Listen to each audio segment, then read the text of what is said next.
സംസ്ഥാന സ്കൂൾ കായികമേളയിൽ നിന്ന് 2 സ്കൂളുകളെ വിലക്കിയ നടപടി പിൻവലിക്കാൻ സർക്കാർ. കലോത്സവം അവസാനിച്ച ശേഷം തിരുനാവായ നാവാമുകുന്ദ, കോതമംഗലം മാർ ബേസിൽ സ്കൂളുകൾക്കുള്ള വിലക്ക് നീക്കും.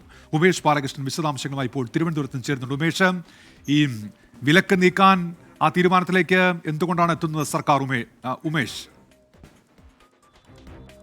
കായികമേളയുടെ അവസാന ദിവസം ഓവറോൾ ചാമ്പ്യൻഷിപ്പ് സ്പോർട്സ് സ്കൂളായ GV രാജയ്ക്ക് നൽകുന്നതുമായി ബന്ധപ്പെട്ടുള്ള തർക്കമാണ് ഈ 2 സ്കൂളുകളുടെ വിലക്കിലേക്ക് കാര്യങ്ങൾ എത്തിച്ചത്. 3 അംഗ സമിതിയെ വിദ്യാഭ്യാസ വകുപ്പ് നിയമിച്ചിരുന്നു. ഇതിന്റെ അടിസ്ഥാനത്തിലാണ് തിരുനാവായ നാവാമുകുന്ദയും മാർബേസിന്റെയും 1 വർഷത്തേക്ക്, അതായത് ഈ 2025 കായികമേളയിൽ വിലക്കാൻ തീരുമാനിച്ചത്. ആ വിലക്ക് കലോത്സവത്തിന് തൊട്ട് മുൻപത്തെ ദിവസമാണ് എടുത്തത്. അത് കൃത്യമായി പ്രസിദ്ധീകരണം നൽകുകയും ചെയ്തിരുന്നു. അതിന് കാരണം കലോത്സവത്തിലും സമാനമായ പ്രശ്നങ്ങൾ ഉണ്ടാകാൻ സാധ്യതയുണ്ട് എന്ന് ജില്ലാ കലോത്സവങ്ങളിൽ നിന്നുള്ള റിപ്പോർട്ടുകൾ ഉണ്ടായിരുന്നു. ആ സാഹചര്യത്തിൽ കലോത്സവത്തിൽ അത്തരമൊരു പ്രതിഷേധങ്ങൾ, പ്രത്യേകിച്ച് കുട്ടികളെ പുറത്തിറക്കിക്കൊണ്ടുള്ള പ്രതിഷേധങ്ങൾ, അത് നടക്കാതിരിക്കാനുള്ള മുൻകരുതലാണ് ഇത്തരത്തിൽ 2 സ്കൂളുകളെ 1 വർഷത്തേക്ക് വിലക്കിക്കൊണ്ട് ഉത്തരവിറക്കുന്നതിലൂടെ സർക്കാർ പ്രധാനമായി ലക്ഷ്യമിട്ടത്.